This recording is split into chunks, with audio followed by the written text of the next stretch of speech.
We are Ole Miss Rebels. As Mississippi's flagship university, we dig deeper, see farther, work harder. We pioneered human organ transplants. We helped prove Einstein's theory of gravitational waves.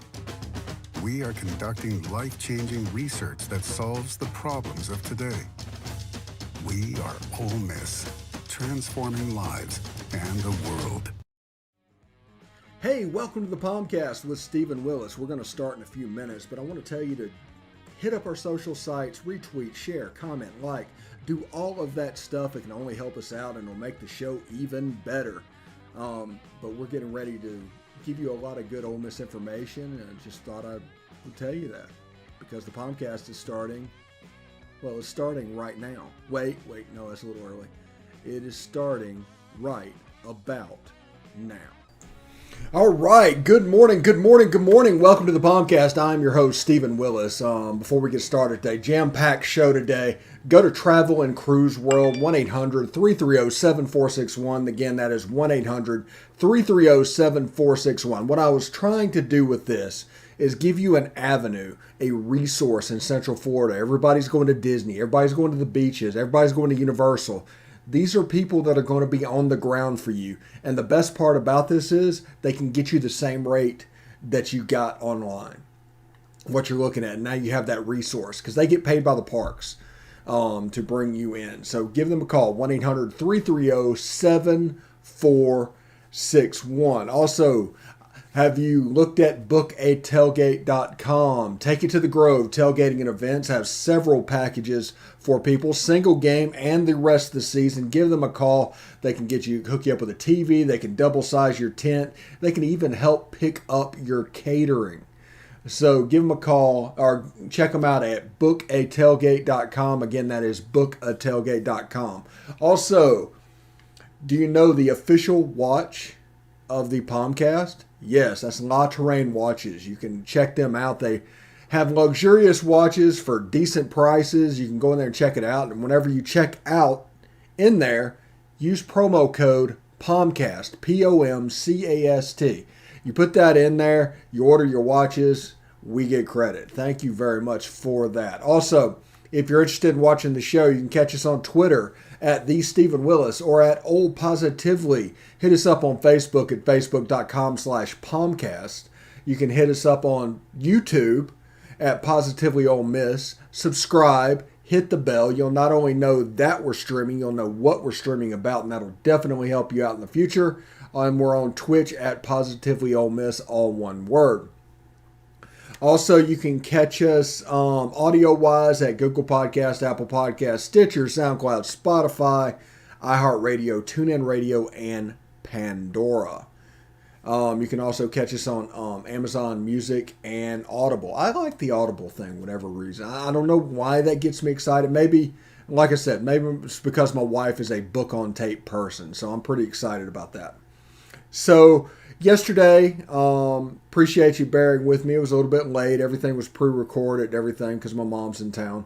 Today's the live show. The chat is open. To participate in the chat, all you have to do is comment on Facebook and the live stream, or Twitter and the live stream, or YouTube and the live stream, or Twitch, and it'll all be aggregated to show up on screen. No matter if you can see them, I can see them, and that's the important part that we're dealing with. So on today's show, we're going to talk about how Tulane is a classic trap game, and everybody better be prepared for a war that is going to happen in Oxford, Mississippi come Saturday night.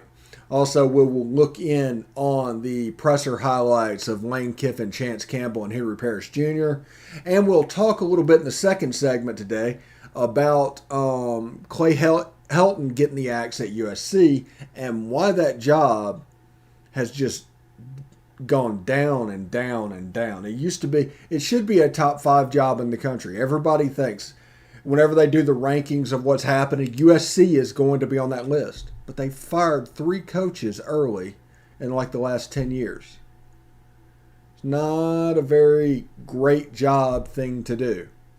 So we'll talk about that in the second segment of the show. But first of all, we will talk about how Tulane is a trap game. And Michael Pratt and Willie Fritz and I think Chip Long is the offensive coordinator. People might remember him in being with Mike Norvell in his early period, and then he went to Notre Dame. I think Mike Norvell's offensive coordinator when they came to Oxford that very first time. That was Riley Ferguson. Absolutely, Lynn. Never underestimate the underdog. Absolutely. But Willie Fritz is a good coach, and you have some very well drilled, maybe not 5 stars. Maybe they're not 5 stars, but they're good players. They're really good players, and they play their scheme really well. They're excellent tacklers. They flow to the ball a certain way. If you're an inside-out pursuer on the spill, that's what you're doing. If you're an outside-in, that's what you're doing. They are very well drilled in what they need to do. So the Alabama game is coming up after the Tulane game, and that makes this the classic trap game. Tulane is good enough to beat you, as we saw when they went up to Norman and had the ball down 5 at the end of the game with a chance to win. They absolutely did that. They played a great game. Also, their logo is straight fire. Give me the Angry Wave all day. I love the Angry Wave, and Tulane is my second team that I root for. I'm not going to be rooting for them this weekend, but any other time I root for Tulane. And I think the rag needs to come back, by the way, as well. LSU and Tulane need to play every year. There's no reason why they shouldn't. At this point, you have such a separation between the American and the SEC financially, and everything's going on. There's no reason they shouldn't play. I get that you're playing McNeese, and you're putting Tulane in that category with McNeese and Louisiana Monroe and Louisiana Lafayette, and all those teams you're rotating in and out. No, play the rag. That game means something.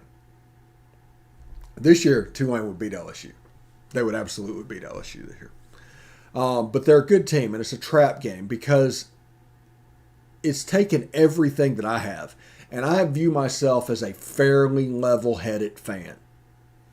You know, we do the finalysis on this program. I view myself as a level-headed fan because you need to be. You need to be. You don't just need to be a pie in the sky. You don't need to be a Pollyanna. You don't need to be over. You need to be realistic about what's going on. And what's realistic is Tulane can jump up and get you. And it's hard for me to not turn my attention to Alabama. I'm not doing it. I'm not going to do it. But if this is affecting me at this level, this is affecting the players and people around the program as well. We need to be aware of that. We need to understand that. We need to look it in the eye and say, no, we're not going to do this. We are better than this. We need to deal with the green wave. I think they haven't won in 20 years against Ole Miss. They're due. But Ole Miss has a very good team. And if Ole Miss plays the way they're capable of playing, Ole Miss is going to win the game. I am slowly thinking that Ole Miss is a top 2 or 3 team in the SEC. A top 2 or 3 team in the SEC. I know it's kind of hard to picture that, but it's absolutely true. You've got Georgia and you've got Alabama that have separated. That's like tier 1. And then you have tier 2 of the Texas A&Ms without Haynes King quarterback.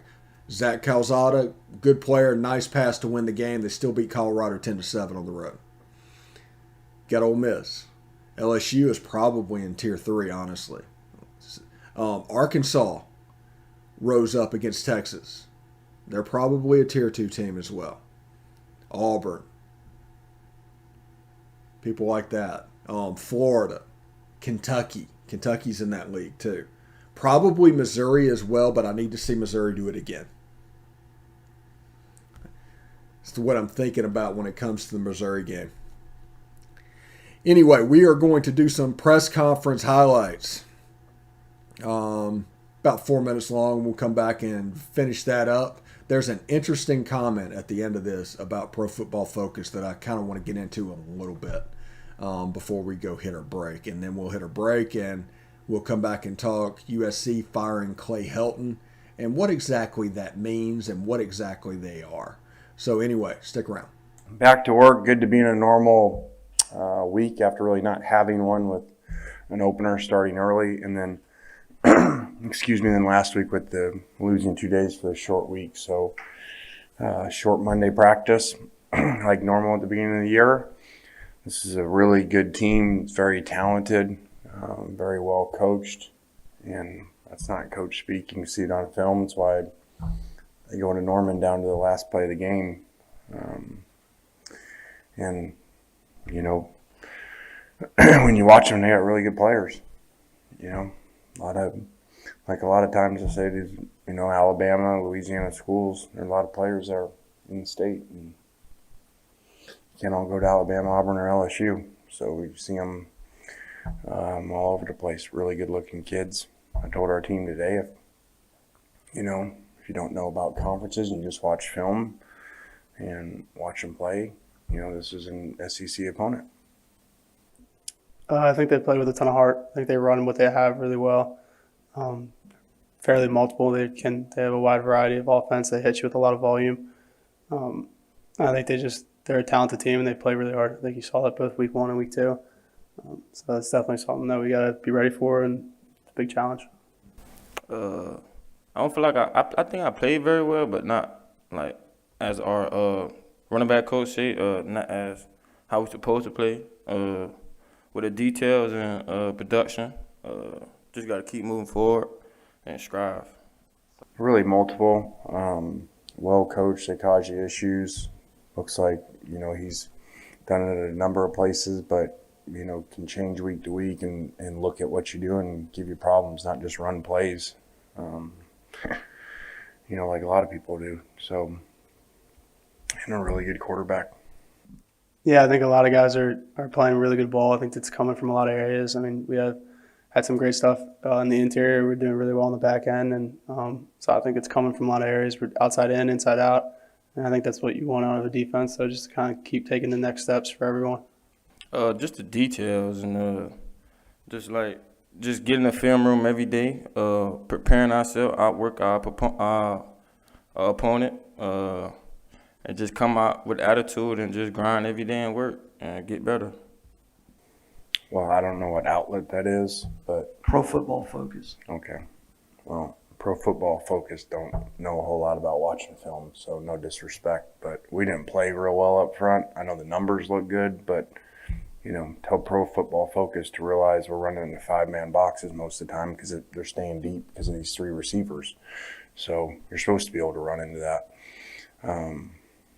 You know, we got beaten pass protection in one-on-one matchups. Quarterback had to get rid of the ball early, so I was not pleased how we played up front. But what do I know? Yeah, what do you know? That's Pro Football Focus. Lane Kiffin talking about them rating Ole Miss the 3rd best offensive line of the week ranking, and it goes to show when it comes to people like Pro Football Focus and anything like that, there's not enough people. You'd almost have to have a singular person to each program to watch the film and grade them out. Everything is done quickly. Everything is done fast, and they rely on stats. They look down, it's like, oh, Ole Miss ran for over 300 yards this week. We should probably talk about them. Oh, they threw for 300 yards this week. We should probably talk about them. And they put them up in the rankings, but they don't actually see how it turns out. They don't actually see how they look moving forward. And that is a way. I knew it was going to get them into trouble. I genuinely knew it was going to get them in trouble eventually, and now it finally happened because it basically getting called out for not having time to do something is a problem because they can't improve this without hiring people. Because like I said, if they want to do what they claim to be able to do college-wise, they need a person attached to every university. And not just a person, because you have to grade plus and minus, a football guy attached to every university. And that doesn't exist. That's not the way it works. There's probably, I don't know, the whole staff up there is probably 20 to 25 people. There's not enough time in the day. Just watching football games with that number of people, it would take all day. There's not enough time for them to release. If they release the offensive line rankings on Sunday, there's no way they'll watch 70 football games Saturday. So just be careful of that. Whenever we talk about know the source and realize what's going on, this is one of the things we're talking about. Because they can control the narrative of what's going on. And some people just take their information carte blanche and put it out there. But they can control the narrative. But they might not actually be seeing what's going on. It's all, I hate to say it's all performative, but it's kind of all performative. If you put yourself out there as the know-all expert and nobody is there to dispute you, eventually you'll be able to move into that role. And so they have credibility in what's going on, but if you sit there and think about it, they do not have the man hours or the employees to accomplish what they're trying to do. So just be very careful with anything with Pro Football Focus. It's a hard job to do what they do. It genuinely is. We are going to take a short break. When we come back, we will talk about the USC job. And we're going to talk a little bit about blue bloods in general and the concept that was created by the media for this very reason, like we just saw with Pro Football Focus. They don't have time or the storage capacity mentally to cover and know everything. So stick around.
All right, welcome back to the POMcast. I'm your host, Stephen Willis. Just another reminder, go to bookatailgate.com, have them set you up. There's still plenty of opportunities to go. We had a nice crowd this past weekend. The students really showed out. So you can just see the crowd's going to start coming back. Well, the one thing you can do is enjoy the tailgating experience through bookatailgate.com. Give them a look at bookatailgate.com. Take it to the Grove tailgating and events. They can store, they can set up everything. Just give them a call and they will understand what's going on and be able to help you out. So bookatailgate.com. All right. Now, generally I don't do this on this show, but after the Pro Football Focus, and you're starting to see lists come out, by the way, for what's going on. But Clay Helton was removed from the USC job yesterday. That's the head coach, Clay Helton. And you're starting to see lists pop out from people that USC's a number 3 or number 4 job in the country. And I just don't get it. I just don't understand it. USC, Florida State, Tennessee, Nebraska, Michigan, Texas. This isn't 20 years ago. See, blue bloods do not exist. They're not real things. They are a construction by the media, because way back when the media was responsible for covering the whole nation, they couldn't do it. They don't have the storage capacity to do it. They don't have the mental capacity to do it. They do not have the time to do it. It's a situation. 70 games on a football Saturday. You think a media person that votes in a poll is watching all those games? You think they're even watching the 12 games that are required? No, they're watching box scores. They're looking at stats. So whenever a program like USC or Michigan or Tennessee or Nebraska or Florida State or Miami or anything like that comes up, there's a category they get put in. Like, moving forward, Clemson will get put in this category. And they will get a very long rope, like 20 to 25 year long rope. And this blue blood. And the assumption is no matter what they do, it's going to turn out all right because they are a blue blood. And we saw at Tennessee, Derek Dooley did not get it done. Jeremy Pruitt did not get it done. The guy that's Arkansas State, the brick-by-brick guy, did not get it done. Texas, same thing. They've been mired in mediocrity since their national championship game. Nebraska is just falling and falling and falling. It's absolutely crazy. In this era, whenever everybody can recruit well, for some reason they can't figure it out. Florida State got beat by Jacksonville State this past weekend. I think they're going to turn around and be all right, but I mean, they're a Tier 3 program. Miami, the same thing. Miami, the inventor of swagger, showed up against Alabama with P just running down their leg. Absolutely. It's absolutely unfathomable that Miami could come out and play like that. They almost lost to Appalachian State the next week.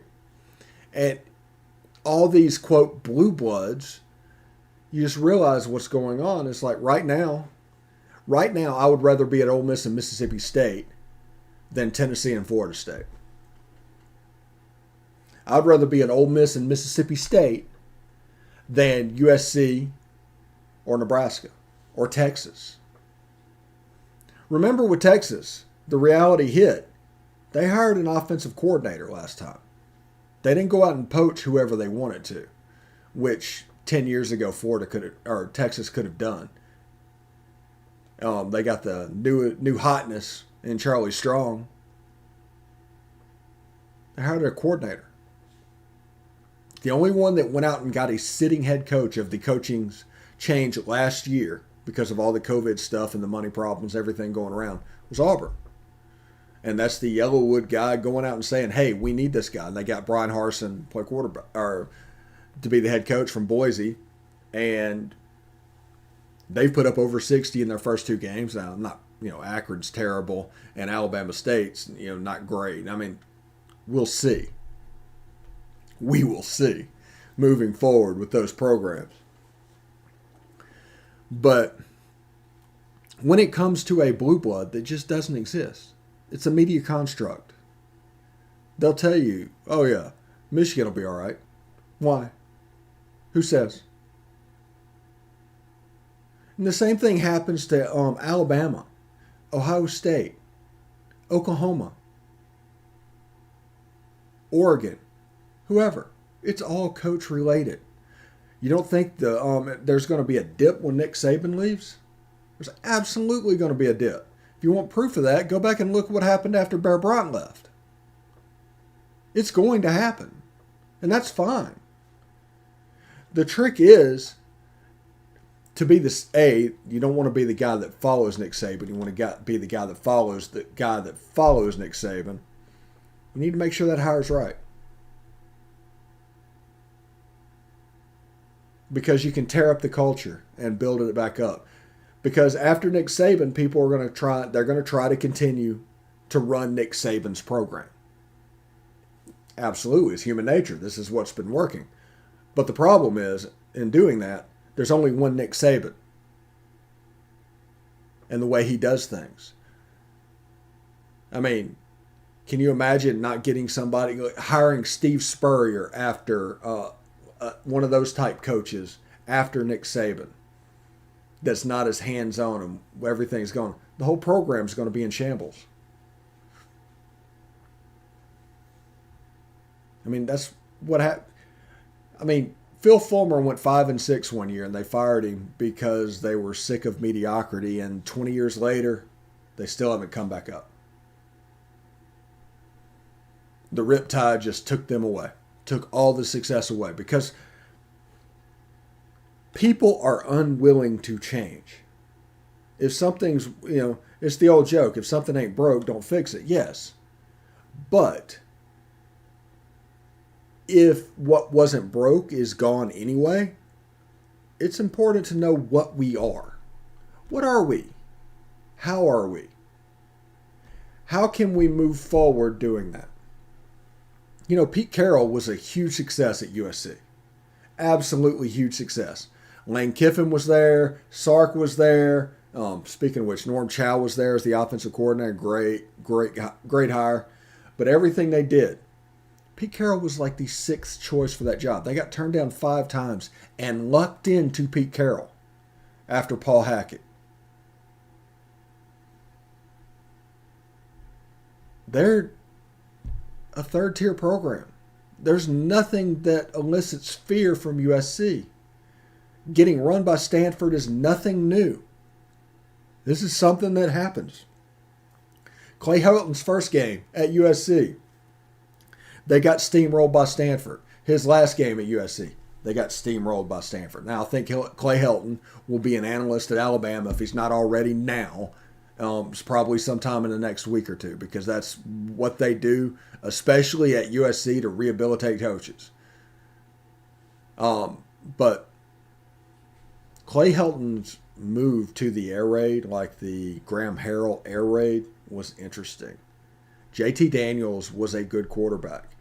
10 years ago at USC, JT Daniels would have won that job over Keaton Slovis.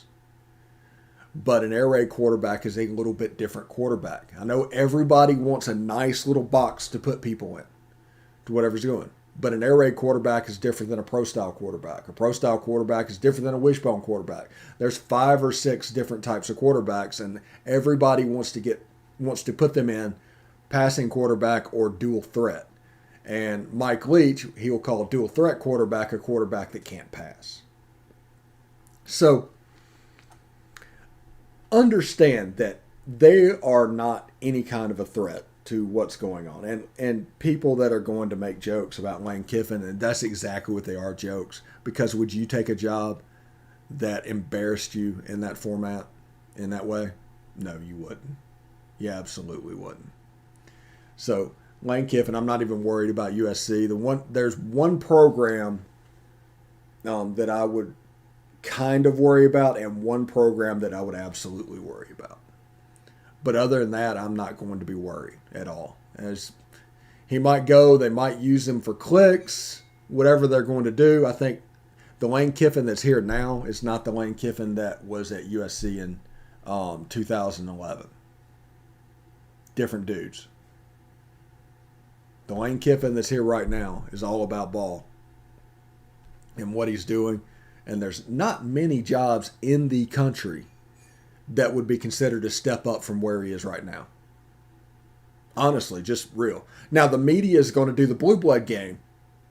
But if you look at reality, there's not many jobs in the country, like 2 or 3 jobs in the country, that would be an improvement over Ole Miss.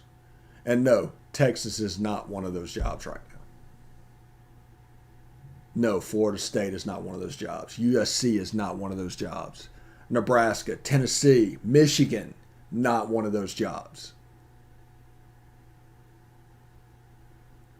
But if you want what you have, and in college football, you have to play in the SEC. Ole Miss has one of 16 spots in the SEC to do that. The SEC West, Ole Miss checks that box. Paying $5 or $6 million a year, Ole Miss checks that box. We just need to be able to say yes and to perform with this capital campaign. Make the improvements that he wants, and don't give him a reason to even glance somewhere. Let's make this home. There's no reason why it won't be. All the pillars are in place to hold up this roof and to build this program. And this culture of pro mindset, having fun, and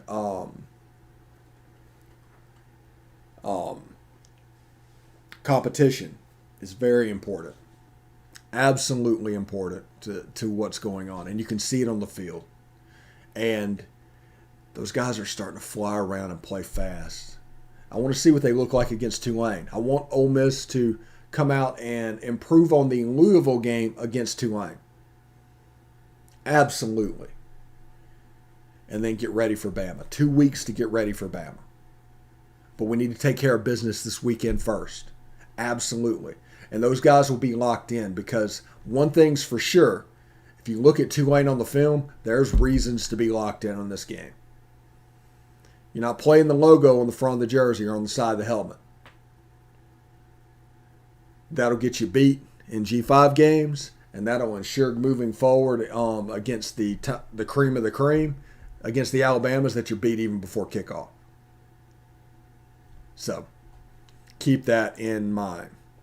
Anyway, hope everybody had a good time today. I will be back tomorrow, same time, same place. We also have Talking Ball with Bill Flowers recording today.